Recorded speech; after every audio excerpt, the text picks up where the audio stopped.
معصیت چھڑوا جاتی ہے، صحبت اللہ والوں کی اپنا رنگ دکھا جاتی ہے، صحبت اللہ والوں۔ اسی طرح بدگمانی کرنا، کہ نیگیٹو تھنکنگ آج کل بہت زیادہ، اتنی زیادہ کہ کسی بندے میں 99 خوبیاں ہیں نا، ہم اس کی ایک خامی کو دیکھ لیں گے کہ یہ اس میں نہیں ہے۔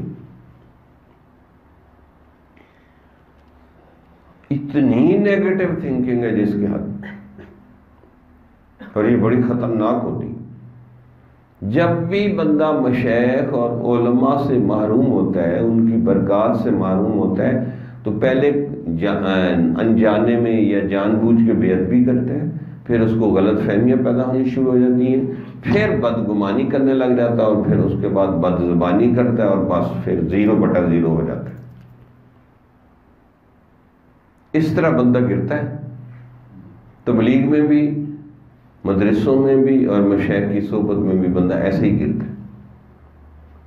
کتنے گرنے والے بندوں کو میں نے دیکھا،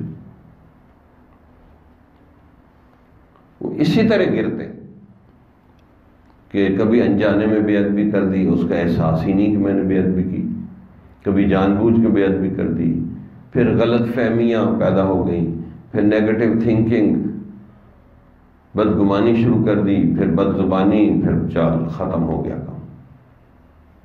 بندے کا پھر ککھ نہیں بچتا، بس پھر پریشان، ٹینشن، ڈپریشن، اور پتہ نہیں کن کن مصیبتوں میں پھنس جاتا ہے۔